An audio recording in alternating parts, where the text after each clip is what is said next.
We're very pleased to have Sputniko with us tonight. The Nursery is your first NFT project that's integrated, exhibited within the concept of an installation.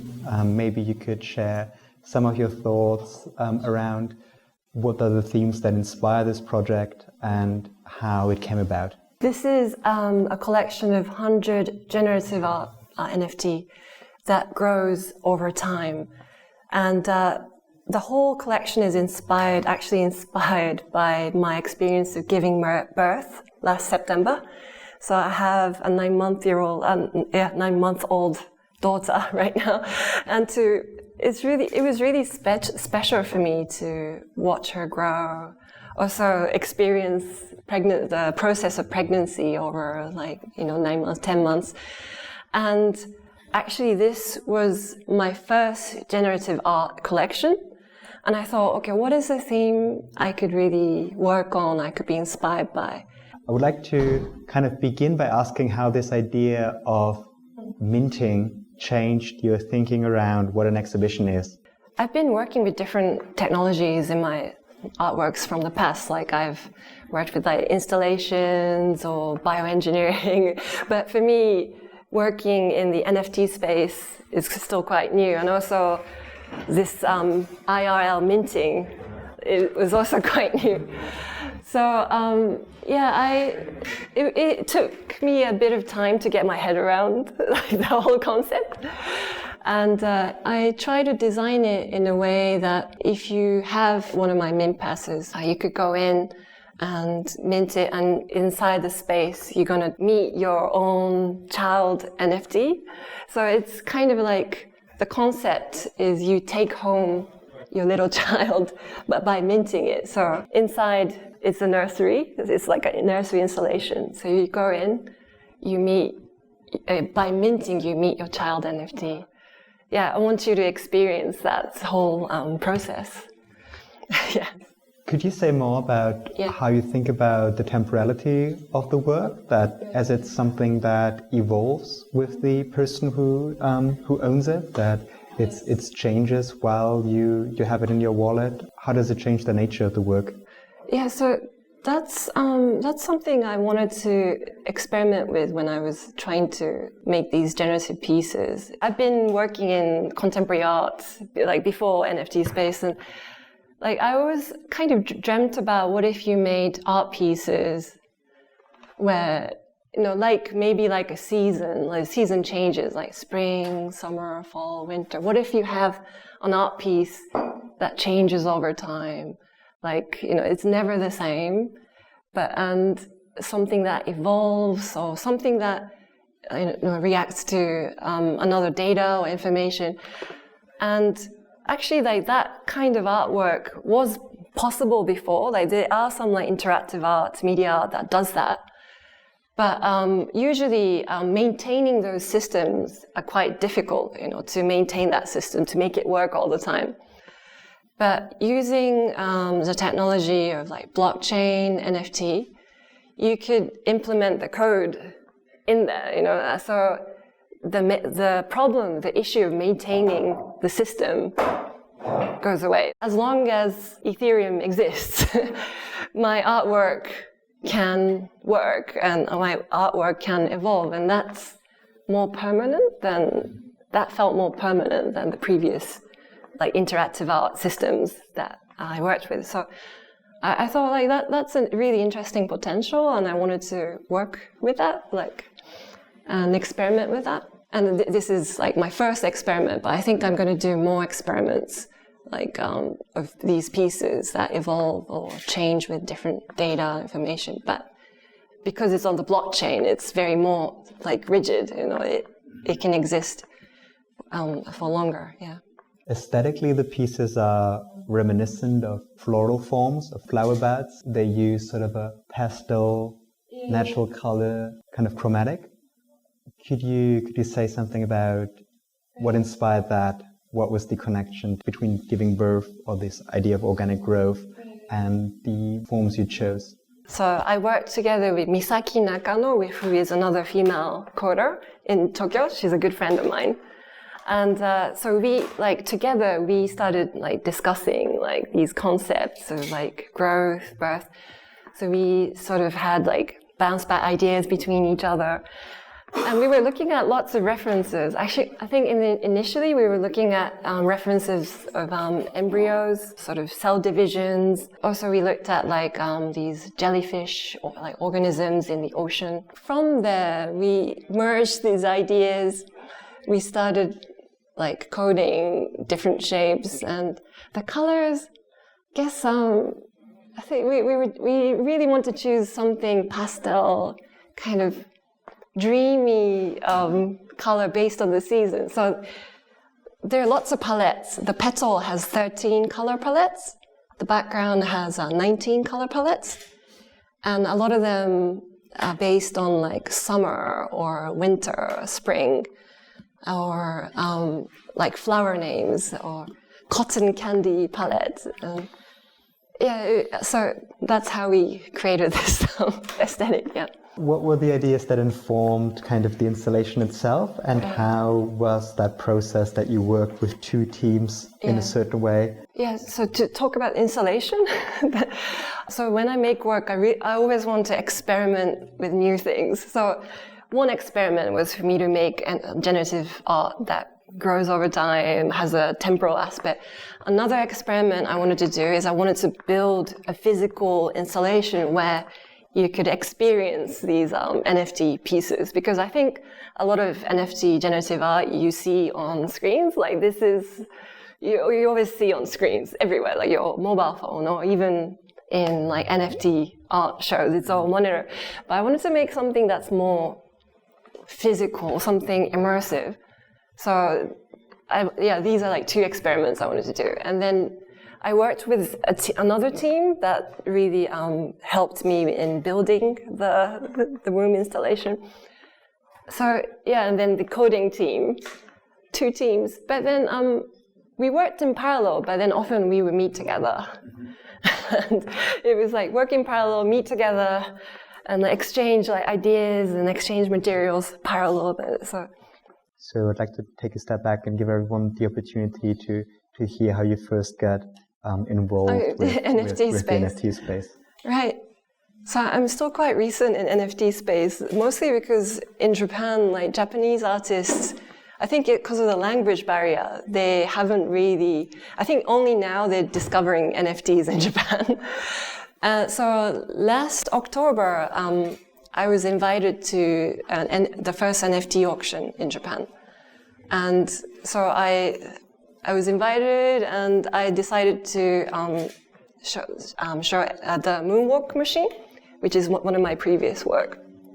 And suddenly, my work as an NFT, it sold for the highest price in Japan at that time. It was like $65,000 that someone bought like that. And I was like, surprise! And I started like seriously doing more research and what's happening? And then I realized what's going on in more in depth about what's going on in America, Europe, and what's possible with it, like the generative art, the smart contracts, and it really blew my mind. So it was quite accidental. I was invited to auction last October, and I sold a piece. Surprise! I started doing research. Also, one of my best friends in Tokyo, so she's also an artist, and we teach together in Tokyo University. And her 8-year-old son started selling her his pieces, like illustrations, and he's called Zombie Zookeeper. And he started selling like a lot of these pieces as like DJ Steve Aoki bought like his work for like 5 ETH or something. And it was like one of my best friend's son, and Japanese TV loved it. So he was on Japanese TV like every day. So just to see these like close to me happening, I thought, what's going on? And I started digging into it, and then I got to know like you guys, Bright Moments, and other people like in the NFT space. So but I can't believe it's like not even a year, you know. Could you speak to the ambivalences you feel towards this world? So I'm going to be super honest about this NFT thing that I feel a bit weird about as an artist. Is that, so like being in the NFT space, you can see like the floor price or the activity, how much like ETH has been, and you can see who's buying and selling. What's really quite strange is it felt like artwork is almost becoming like stocks that people like buy and sell, and it's like everything is obvious, like all the numbers are there. And it's strange because like you think if you want someone to love your work, you don't want that person to sell it in like 2 or 3 days, like that. So that's the side that I hate, that I'm a bit uneasy about. But then the other side is that obviously like this kind of platform and ecosystem really benefits artists financially. So it kind of gives more artists the opportunity to make a living and make like work. So it's really flourishing culture. So it's like a love-hate. And I thought like I don't like it, but I guess at least a lot of my artist friends can make a living from it. Like they can like quit their day jobs and make art. So I don't know how you guys feel about it, but yeah, it's interesting for me. And if we step back from the specific use case of NFTs, how do you think about sort of blockchain as a technology and how it might influence societies? The future of NFT and blockchain, like from my perspective, because I think I see a lot of potential in generative art and AI art, actually, and I think it feels like a renaissance in that sense. Like you see like abstract paintings of like Kandinsky or like Mondrian. But like now you have a new like culture of coders who are coding these beautiful, beautiful images, kind of like the future Kandinsky, the future Mondrian. And I feel like that's going to be a very, very interesting, strong culture. Like in the next at least 10 years, I'm going to see. And then AI. I used to not think AI art is a threat. Like they often say like AI art, like, you know, it's like they're just copying artists. Like it's not a threat. But recently, like looking at Midjourney and DALL-E, it's like, okay, like, because have you played with these AI art? You type in a few words and like amazing images come out, and they're like some of them mind-blowing. It's like, how did this AI imagine this? So AI I'm really excited about, really. And I also hope that this new ecosystem and NFT can help more artists or poets or filmmakers to make their own work. Like I hope it becomes like a great way. And also it's so much easier for artists to donate to different causes. Like this work, it was like, dude, I'm going to donate 10% to legal abortion for reproductive rights. And that was so easy. Like I just put it in the smart contracts. Bam, 10%, it goes there all the time. Like, and forever it's going to do that. So, and I see a lot of artists doing that, donating for different causes. So because artists have more control over, because they get more like financial control, I think artists tend to give to other artists or other charitable causes, which is a good thing. I want to support. You've also briefly alluded to that you were one of the first kind of NFT artists who became prominent in Japan. I think something most of us don't know anything about is the situation of NFT art in Japan or in Asia more broadly. So we'd just be curious to get to know how you evaluate that scene at the moment. Yeah, so like I think right now in Japan it's like 2021 in the US. So people are like, what is NFT? What? And Japan like is like Pokemon, Nintendo, manga, anime. Like, there's a lot of creative power, content in Japan. And lots of artists, lots of artists, manga illustrators. And I feel like there's going to be a wave of them entering the space and making new collections and experiments, which I'm really excited about. So like some friends, Japanese friends who are entering the space, like Kubibi, is like, maybe you know like Kubibi's work, like he's showing in Proof of People, I think. Or Takao, he did the generative mask project last year, which was like really beautiful. And yeah, so like those people are making interesting work, but I think we'll see a lot more, maybe more manga related work, yeah. And where do you see yourself in that trajectory? Are you going to explore and experiment further with NFTs? And if so, what direction are you thinking? So like, I have a side job, and like, so I'm doing an artist, but the other project I'm working on is I created a women's health startup in Japan. So I've been making work like menstruation machine, that's like, you know, I've been making work about menstruation or talking about pregnancy.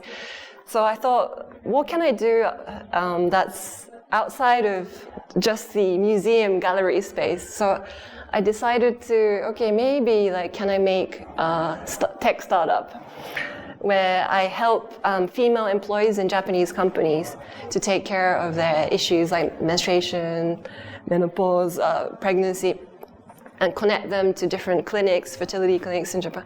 So like for me, so running that company is like my extension of my like art.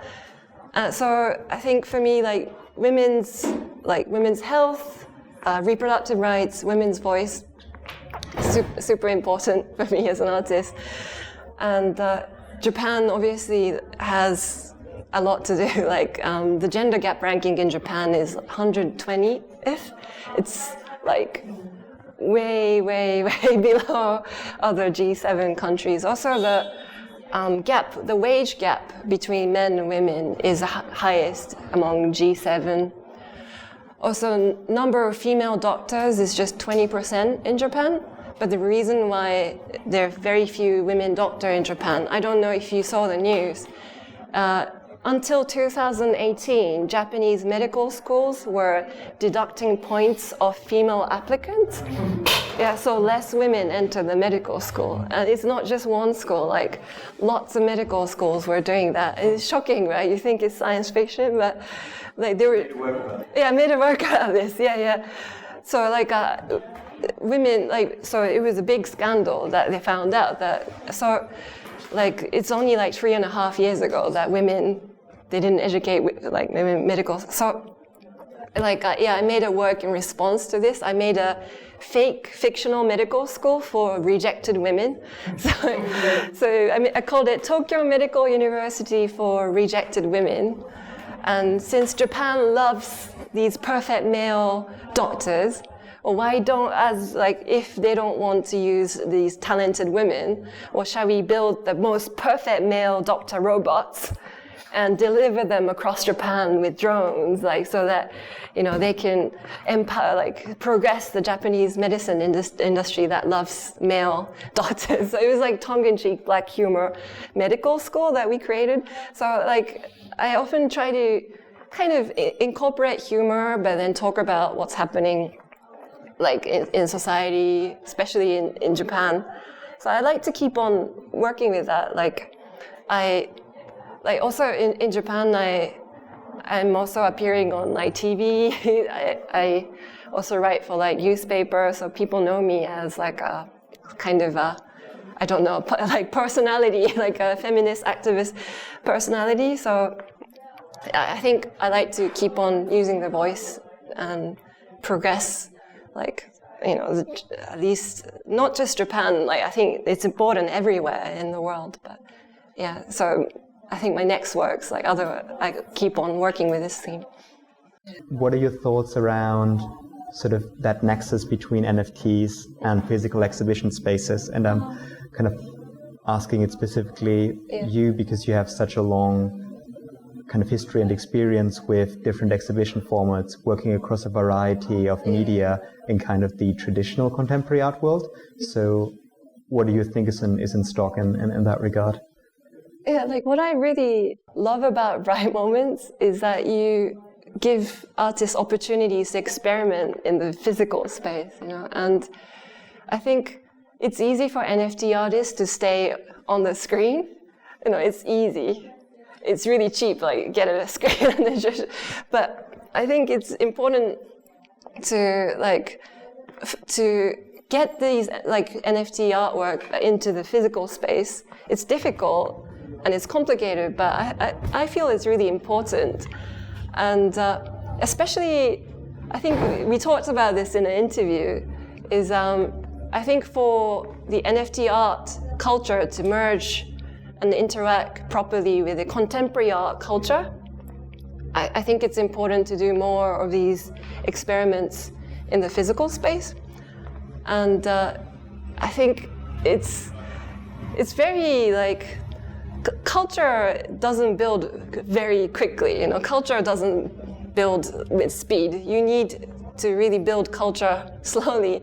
And there's a really long history of art, you know, and very long history from like Renaissance and then now contemporary art. And I think it's good to explore how NFT art sits in this context of like long history of art.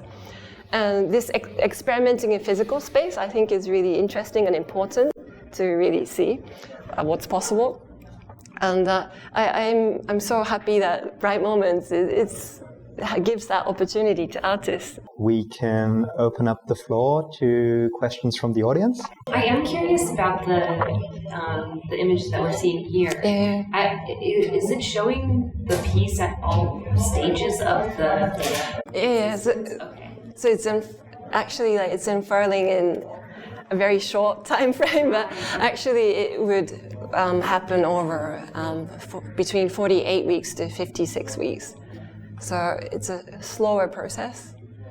But the actual pieces, they're animated, so they're kind of floating. But when you look at it like next month or the month after, it's going to be slightly different. A bit like watching my daughter grow, because she looks the same yesterday and today, but if I look at my iPhone picture from like last month, she's like really different. So I wanted to make pieces that felt that way, like, but it's changed like since last month. Can you explain, just talk a little bit about the more technical processes of creating the piece, like what specific, like maybe tech you used, and then kind of just like how that dev process was between you, and I don't know if you worked with that friend coder. Misaki Nakano, Yeah, so just a little bit about that. Sure. So like Misaki Nakano actually would be like much better than me to talk about the technical issues, but we worked with 3.js JavaScript, and she was using simplex noise algorithm to get these wave feeling, and also obviously like in the beginning is shaped like a sphere, and the diameters sort of expand after some like time frame, and then so it's a mixture of using simplex noise algorithm and sphere, and also we spent a lot of time trying to make it light, like a small file as possible, which was really difficult working with something that looks 3D. But Misaki, like she's in Tokyo. I wish she can come here and join us. But, Just how was your like dialogue and working with her in kind of expressing your vision of what the piece would be, and then working with her to kind of relay that? And what was that like? Yeah, so we had like a YouTube session, and I would show her like, look at this creature of like they're called kurione in Japanese. Little like so showing this jellyfish or like embryo cell divisions, And we made some prototypes, like cell division prototypes. No, it doesn't work. So looking at YouTube, making prototype, picking one. Yeah, there are lots of secret prototypes. We also tried something crystallization algorithm, but it didn't feel right. So it's like pick and choose. Could you maybe say something about the artists that inspired you both in your artistic practice more broadly, and then when you entered specifically in the NFT space, because you had that, you were kind of thrown into it, and then you said you had this period where you were researching and educating yourself and trying to situate yourself.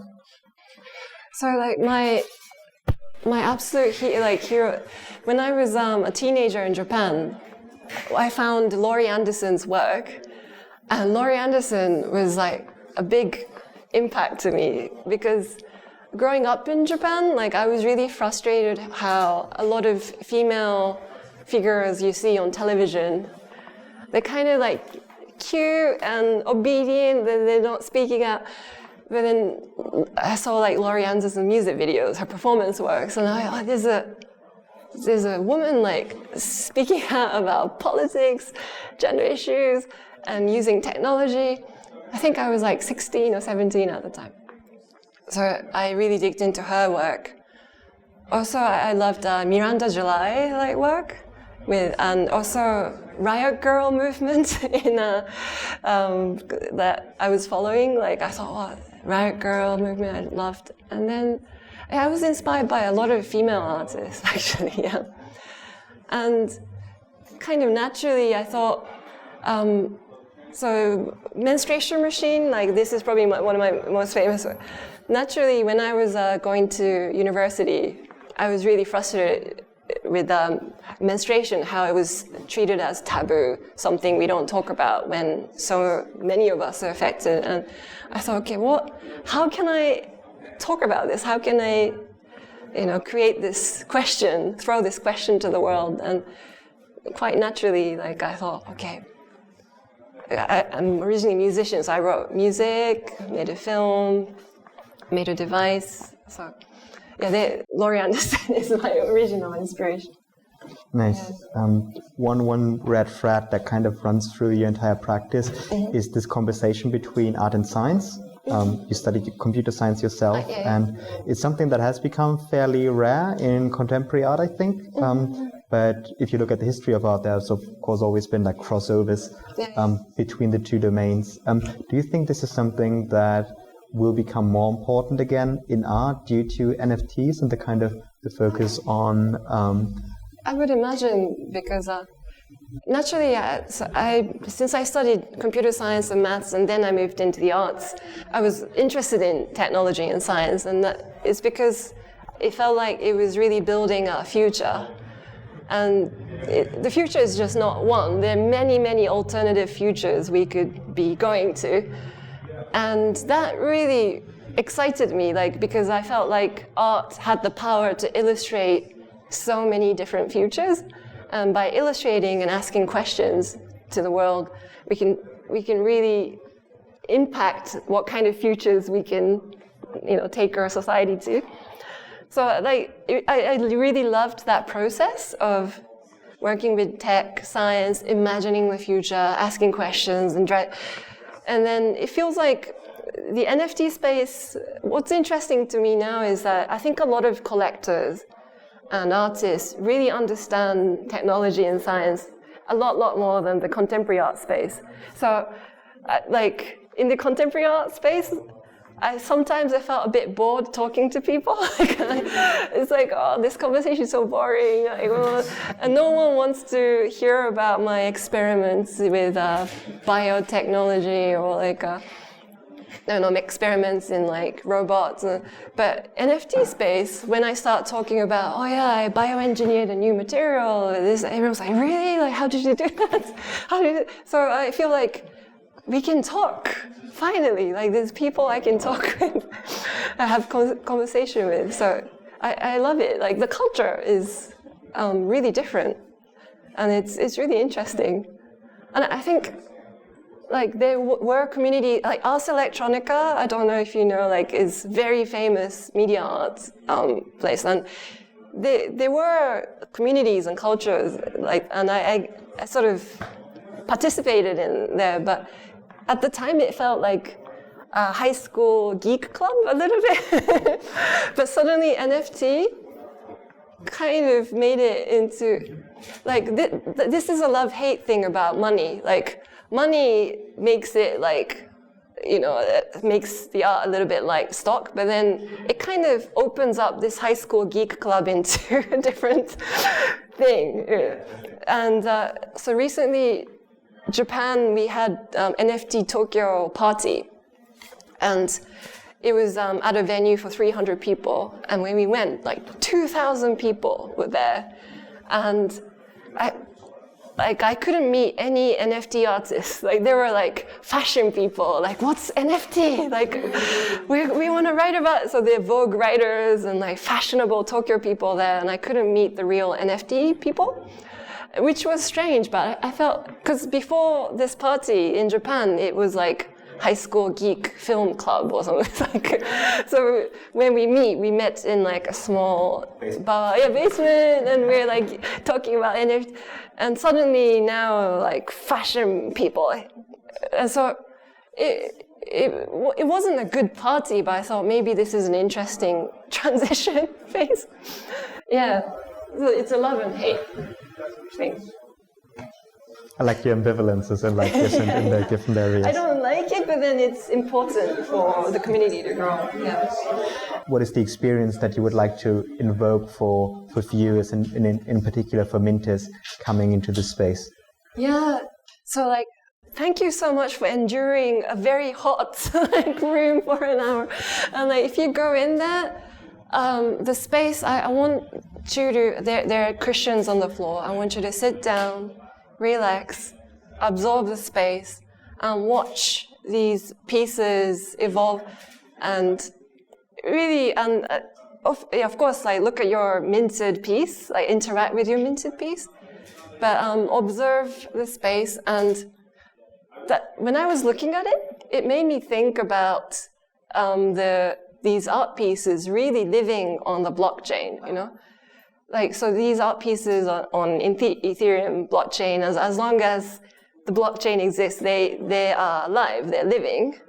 So for me, like, as an artist, I make it, and sometimes I experience it, and I think, wow. Like, so it made me think about, wow, like, these are like really living on these blockchain. And if you could look at it in like, I know you can look at it anyway, but if maybe you could, those are some things maybe you could think about, like, in there. Yeah, and it's, yeah, please go in. Like, please. I hope you can enjoy there. Yeah. Great, thank you so much. Hot. Thank you so much. Thank you so much for coming.